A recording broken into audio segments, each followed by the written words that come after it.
Alright, hello. Hello, hello. First off, I want to say thank you for everybody who subscribed in the last month or so. I know a bunch of everybody's been from my Terraria videos, but I appreciate everybody that's new to the channel and welcome. As for more Terraria content, I don't know if I'll do a whole bunch more because I think I'm waiting for the update for Terraria.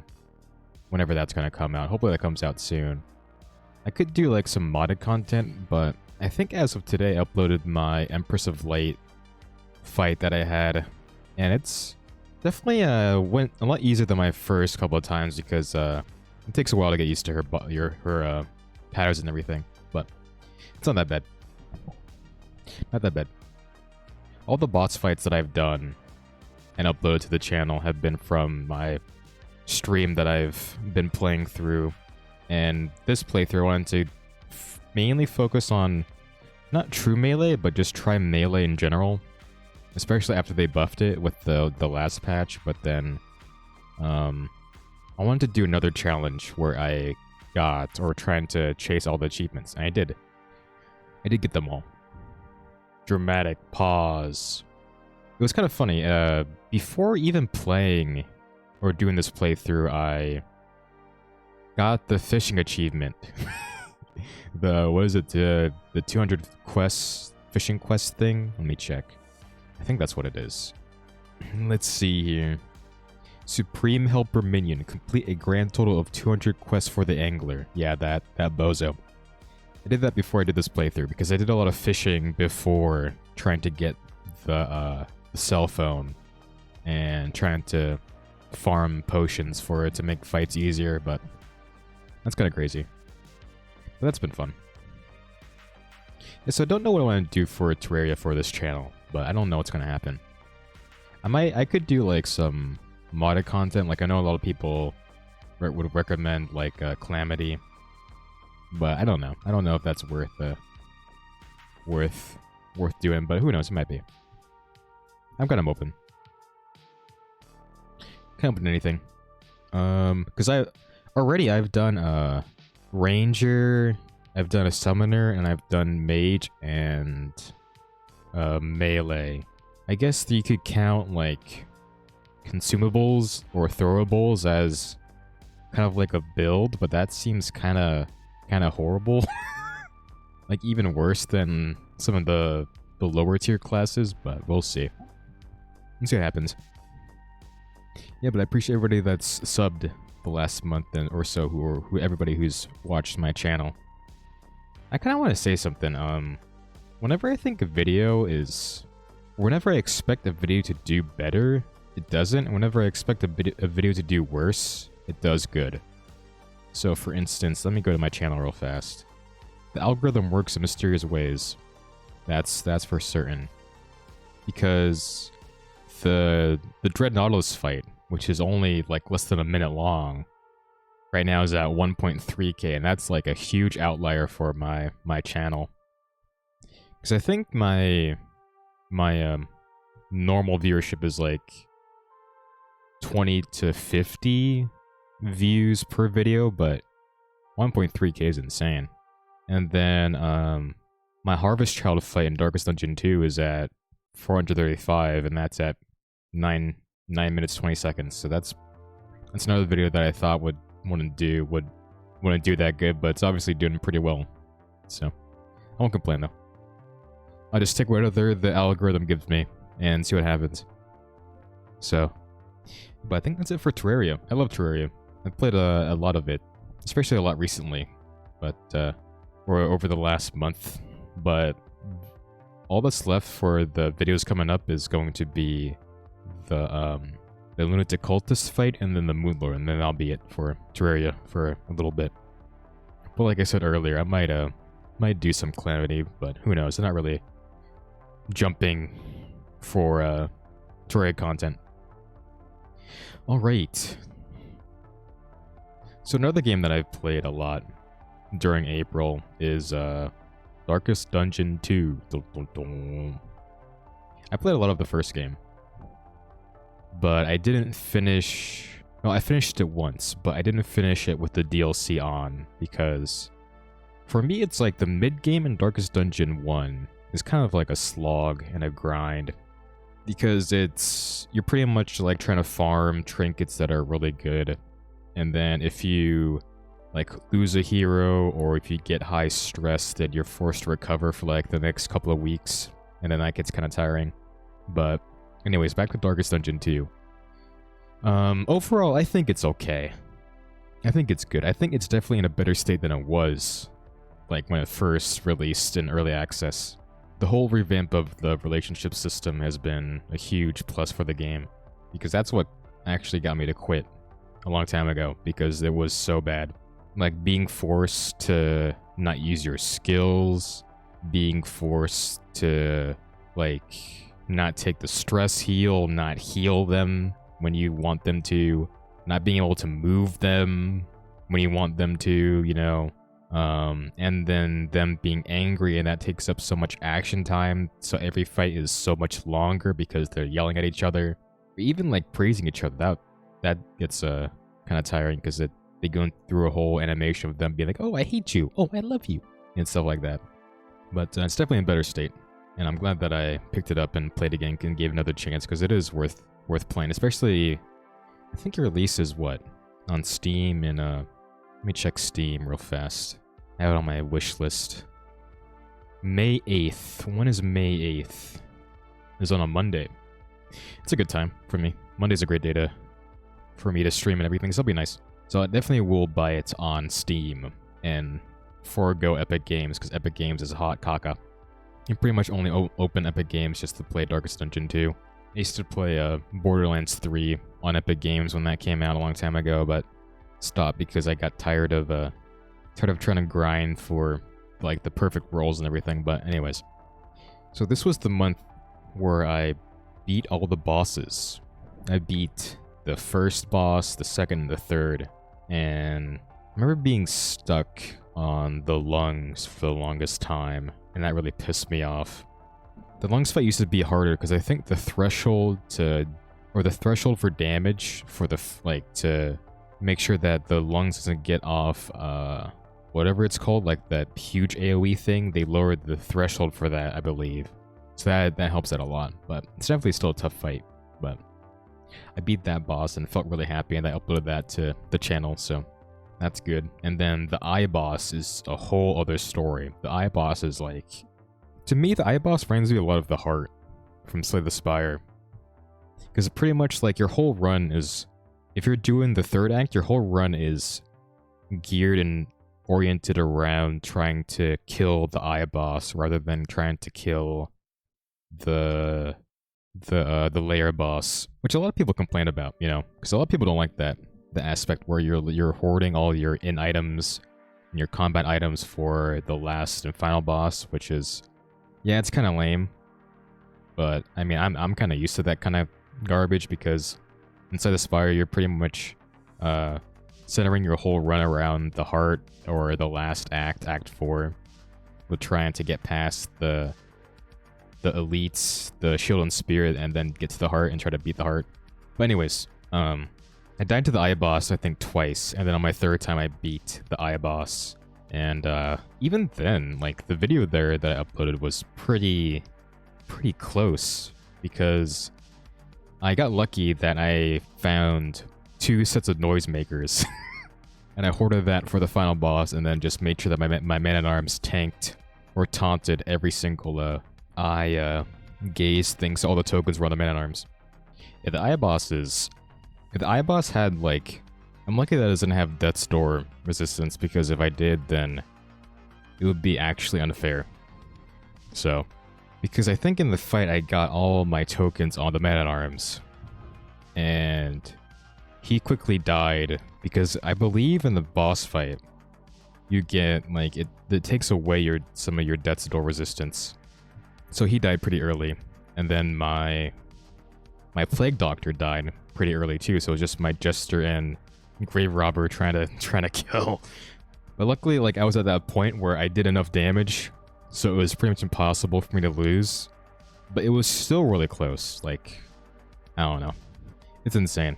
It's definitely like one of the more unique fights in Darkest Dungeon because the whole eye token thing is it's a cool concept, but man, if you don't like have any way to get the tokens on to your tanks or off of your damage dealers, you are screwed. You are done. So that's my complaint with that boss fight, is that if you don't hoard all your good items for the boss fight, you're dead. It just is what it is. Just is what it is, sad to say, but hopefully that might change. But yeah, who knows? Who knows? It might change on release, but likes and dislikes. I like that Darkest Dungeon 2.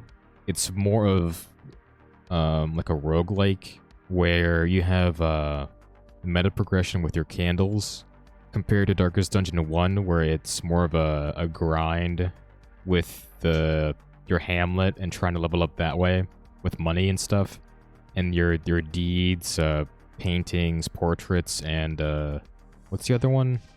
Bus, I think that's what it is. I like that. I also like how like one run can be maybe up to 2 to 3 hours and that's it. Whereas in the first game it takes like a lot longer. So that's good. I like that they reduced the stalling, made it harder to stall, which is nice. Because in Darkest Dungeon 1 you can pretty much stall every fight if you really were efficient about it. But they changed that with the whole token system and stress healing, having a certain threshold to heal. Like you have to be at 5 stress or more to heal. So that's actually a pretty clever way to deal with that. And the whole token system I think I like a lot because it gets rid of accuracy as a stat, which is, I think, better for the game because if you're able to buff accuracy, you're pretty much guaranteed to win every fight in Darkest Dungeon 1. Unless you get really unlucky, but, I mean, the game is an RNG simulator, so it is what it is. I think that's... I like how certain characters play. Like, I like how the Vestal's more of a tanky backline in 2 compared to being a heal monkey in the first. But I kind of miss certain aspects, like more back range damage dealers, like the Musketeer, the Arbalist, and even like the Houndmaster, where they can pretty much attack any rank that they desire, or any ranks kind of easily. But hopefully they'll add that in kind of soon. I know that they announced, or they did announce, the Flagellant, and apparently he's like a Blight character now, so that's kind of cool. I didn't play a lot of the Flagellant because I liked the Shieldbreaker more. Oh yeah, it's another character that I want added to would like to see to the second game is the Shieldbreaker, because the Shieldbreaker is pretty broken. It just does so much damage. Yeah, because I definitely played the Shieldbreaker more than the Flagellant. So we'll see how the Flagellant turns out. I'm sure that they're good. They definitely nailed the design of the Flagellant being like this gauntly and thin looking person. Yeah, but I think that's about... Oh, dislikes. I never really cared for the whole riding and driving cart mechanic. I always thought that was just a gimmick. Because I don't think there's anything wrong with people walking through a dungeon, like in Darkest Dungeon 1. But it's not really that bad, you get used to it, but I never really cared for it, so that's my take on that. Well, back to likes. I liked how every character has a path that buffs certain skills or certain aspects that makes the character better, which is really nice. It adds more variety to the game, and you're not just stuck with the Vestal, the Jester, the Leper. You know, you can do like the Leper Tempest, you can do the Jester Soloist, and stuff like that. It's really nice. It's really a cool concept that I liked a lot. I think the Exemplar is a really tough fight, but really good fight because it tests your team's ability to defend each other while also dealing damage. It took me one death to realize how to do it, but then you learn. Just have like something to get rid of the riposte, something to get rid of the blight, and something to defend the Prelude Fall Wombo combo. I think it'll be fun. So that's about it. I think that's it for Darkest Dungeon 2. I know I spent a lot of time on talk about it, but this month has been the pretty much the Darkest Dungeon 2 month and another game that I'm going to talk about soon. But so I think that's it for Darkest Dungeon 2. If I think of anything post-edit, I'll just add it in as another thing on top of the stuff that I said already. But it's a very good game. I think I would give it maybe like an 8 out of 10. It used to be a 6. Before the relationship update, used to be I would have given it a 6 because it was really, really bad. Really awful to play through, but an 8? Maybe an 8. Yeah. I think a 7 is... Yeah, I'll do an 8. I'll give it an 8. I'll be positive.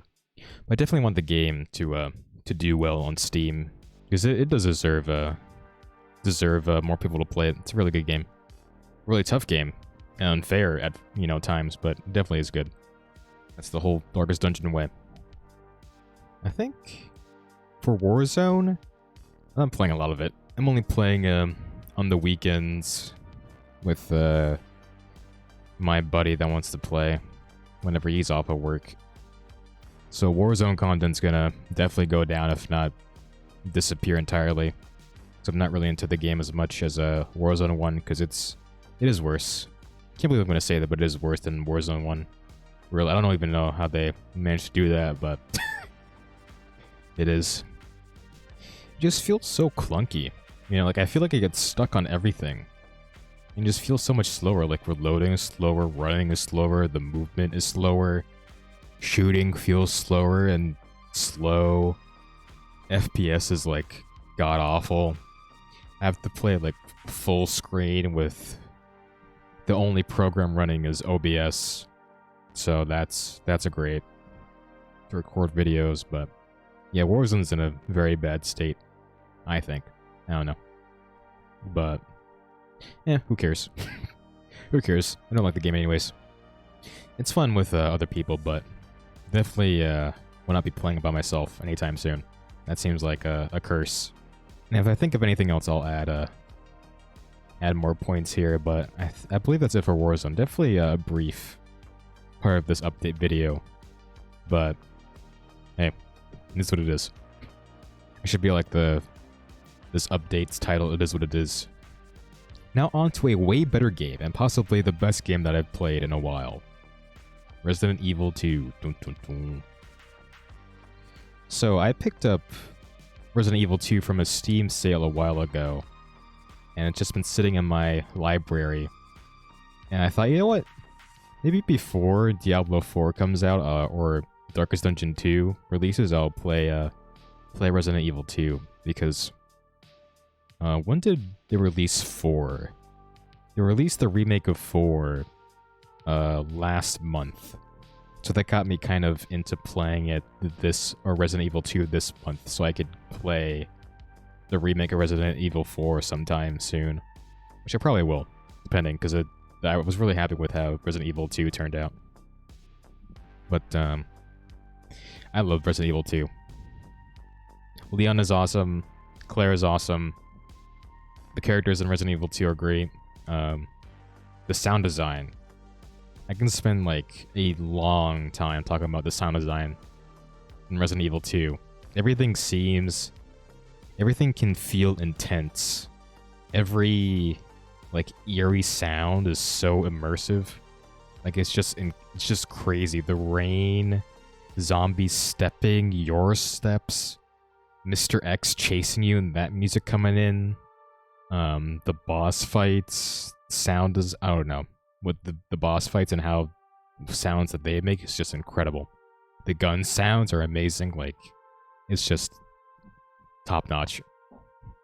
Definitely one of the like Mount Rushmore of single player games that I've played, like alongside BioShock and Dead Space.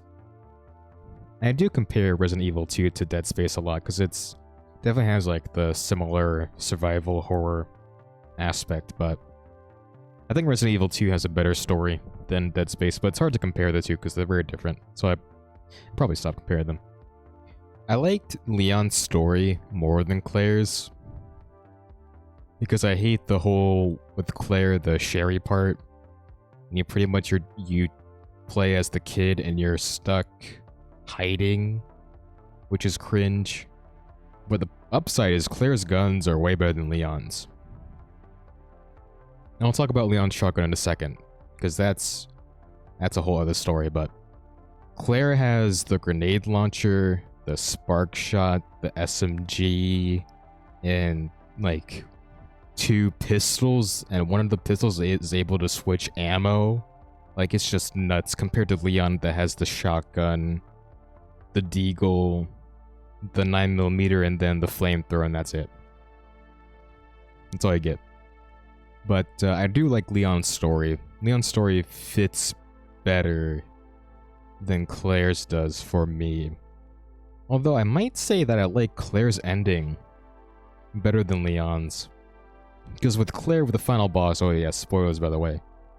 With Claire with the final boss, when she gets the chance to take down the final like G mutant version, she's like, no, I got this, and then she moves the elevator herself. Whereas Leon, like, Birkin traps Leon with the G final boss, and it's like, well, you're on your own, bitch. The Leon's like, well, okay, here I go. I mean, I'm sure Leon would have done the same thing, but it's just funny how different it is. But something I didn't realize from Resident Evil 2 is that the replayability of Resident Evil 2 is pretty insane, because you technically have 4 different campaigns. You can play it 4 different times, because you could do Leon A, Claire B, or Claire A, Leon B. And I believe Claire A, Leon B is like canon. And after playing all 4, which I did by the way, I played all 4 scenarios, I can definitely see why Claire A is canon compared to Leon A. But I loved Resident Evil 2. Definitely glad that I picked it up. Great game. Everybody should try it. You'll like it. Very intense. It kind of reminded me of, like, the adult Luigi's Mansion. Especially with the first area when you're in the police department. Like, running around. It's pretty funny. But man, when Mr. X chases you, that is a whole different story. It gets so intense. Because, like, he'll come out of nowhere, and then you're stuck with this giant man. This giant thing chasing you. I'm convinced that, like, when he does chase you, or when you hear his footsteps trying to find you, he's not stuck patrolling a certain area, like, he's actively looking for you. And you make it worse if you run and open doors, because he'll find you faster. But it's a very cool aspect. One thing I didn't like from Leon is the shotgun. The shotgun I was not a fan of. The shotgun was very underwhelming because you have to be within pretty much melee range to kill. And I don't mean like kill as in kill and the zombie comes back to life. I mean kill the zombie so that they're permanently dead. Pop their head to make sure that they don't come back to life. Because that's what happens in that game. If you don't kill a zombie or pop their head, they come back. And it's not a fun time. I've found that out the hard way many times.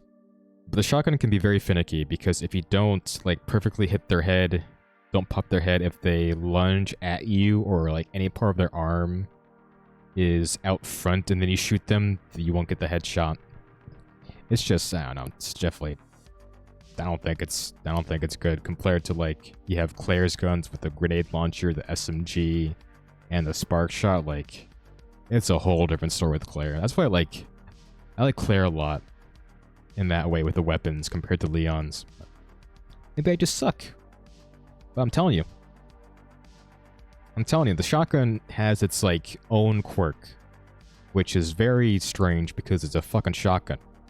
You know, like if it's close range, it should kill everything, regardless of if the zombies is in an animation of lunging and you shooting their head. I do not care. That's the hill that I will stand and die on. So, what else? I thought Ada was great. Spoilers. But I kind of figured that Ada would double-cross Leon because you never see, like, a badge from Ada Actually, do you see a badge? I think you might see a badge. But it could be a fake badge. But I like Ada's part better than Sherry's, because Sherry's is longer and it's way more boring because you're just running around trying to run away from irons. Whereas with Ada, it's more interactive. You get the hacking thing, and then you get to deal with Mr. X that way. That's nice. And something that I didn't know is that after you finish a playthrough, the game grades you based on how much time you spent and how many saves you did. So that's kind of cool. I never got above C rank because I suck and because the game's really hard. But today I finished Leon B hardcore, and that was something. Hardcore is definitely hardcore. It's fun, but it's very challenging, you know, obviously. But I was watching like a optimized walkthrough guide on Leon B hardcore, and man, some of the strats were insane. What people do in that game, about how like you can juke Mr. X, and there are certain things that if you get them in the right order with your items, it makes the game easier and stuff like that. But I don't know, I think that's about it. I think that's about it for RE2. And if I think of anything, I'll add it afterwards. But I like that there's alt costumes for each character, so that's really cool. Because what I did with Leon A, Claire B was I played their like updated remake costumes, and then on the second run, which I did on hardcore with Claire A, hardcore Claire A, hardcore Leon B, I did their classic and alternate costumes. And it was fun to watch. Watch them run around in their classic suits. Yeah, but I probably should have watched like or at least watched a video about the lore of what happened to the first game, because there are certain ties that 2 makes to the first game that I'm kind of just like, what? Like, because I don't know who Jill is. And apparently Jill is from the first game.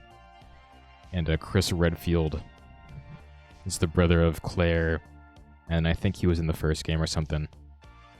It's fine. For a first Resident Evil player that just jumped into 2, I think I have a good idea of what the franchise is about, which is nice. Definitely wasn't expecting the game to be that much in depth with how much content I got, because right now I'm at like, what, 40 hours played into RE2? 40.7, yeah. And today I got Hardcore Rookie, which is Leon's story on Hardcore. And then the day before that I got Claire, Hardcore College Student with Claire. And there are certain things that have changed that were different between all 4 playthroughs. But it's not that much, but it's enough that you notice it, for sure. You're like, oh, that's how Leon does that, or you're like, oh, that's how Claire gets to that point. But I like Claire's final boss battle where you get the minigun compared to Leon, where you fight, or you know, quote unquote, fight Mr. X, and that fight entails to you running around in circles, dodging him the whole time until you get the RPG, which I thought was kind of lame. I thought it would be more interactive, but it's really not. So that kind of sucks, but Claire's ending's definitely better than Leon's, but overall Leon's is better, has a better story gameplay-wise and narratively compared to Claire's. Yeah, but I think that's it. I think that's all I wanted to say for Resident Evil 2. I definitely would give Resident Evil 2 a 9 out of 10, maybe a 9.5 out of 10. Definitely a great game. Like I said, up there with BioShock and Dead Space for the best games the best single-player games I've played campaign-wise. Very, very good. Did a great job with the remake there. Then as for anything else, I know this video is going to be kind of longer, if not like long. I always want these update videos to be more of like a podcast type of thing, where it's like the opposite of my main content on the channel, where everything is mainly boss fights or clips from my Twitch that I trim and upload into small bites. But I want to treat this as more of a casual thing to watch. And for me to rant and to go on and talk about the things that I've played over the course of the month. And things that I liked and disliked and all that. So if you want to watch a boomer yell into the void, you come to the right place. I think that's about it for this April update video. I know Survivor has their latest episode coming out today, because it is Wednesday. I'm recording this on the 26th. So doing it kind of early, because I know it's going to take a couple of days to get all the clips that I want sorted, because I want to use these update videos to get better at editing because I use DaVinci Resolve to get better editing there and all that. Yeah, as for Survivor, I think I like this season, because right now it's on season 44, and season 44 is definitely better, or I would say way better than 43. I thought 43 ended off on a really sour, kind of like bland note, having a really weak, I thought really like a weak edited winner. Everybody was just so bitter at the end. I was like, damn, man, relax, holy shit. I guess I would be kind of bitter if it was, obviously a game show for money, but fuck, man. We'll see what happens. I think it's probably going to be Carolyn who's going to win it all, because the editing for Carolyn has been like highly in her favor with how much screen time that she gets, and how the show paints her in always like this underdog light, kind of like a lot like Marianne from 42, which I didn't like at first, but until Marianne took out Omar, I really sort of like her more and think that she deserves to be the winner, which is nice. We'll see what happens with Survivor and how that plays out, but I believe that's it. Oh, a side note, I think, well, I don't think, I know that not Darkest Dungeon, Diablo 4 is coming out with another slam test in May. I think it's from May 12th to the 14th. And I definitely will be playing that. And my goal is to play Rogue, because that's another class that I haven't played. I played the Druid, and then I'm finishing uploading, or I uploaded all the parts for the Necromancer that I have on the channel. Have that all ready to go. I just need to get it scheduled and released, and that's it. Definitely want to play as Rogue for the slam test and try to see what this class feels like. And try to beat Ashava and get the mount trinket thing that looks kind of cool, but who knows. And then we'll see what happens. I'll compare I think the 3 classes and then decide what I want to do. And if I have enough time, I might play like the Sorcerer or Barbarian, but probably not, because I think the time frame is kind of shorter this test compared to the open beta. We'll see. So May is going to be like jam-packed with Darkest Dungeon 2, the Diablo 4 thing, and then I like Resident Evil 2 so much that I might get Resident Evil 3, because right now it's on Steam, or it's on sale on Steam for $10, so fuck it, I might as well get it. And then jump into 4. So I know people said 4 is like their favorite, or like their must-play of the series, so I'm like, okay, well, considering how much I like 2, I might as well listen. But yeah, that was me ranting, a lot of talking. My jaw hurts. I'm talking so much within the last, over how long this video will be. But, yeah, welcome everybody that's new. I really appreciate you subscribing and checking out my channel. I know a lot of you are from Terraria, but I appreciate it anyways. Nonetheless, I think that's it. That's all I wanted to talk about for this month. If I find anything else, I'll add in segments here and there, whatever, post, edit. Alright. Thanks for watching. And take care.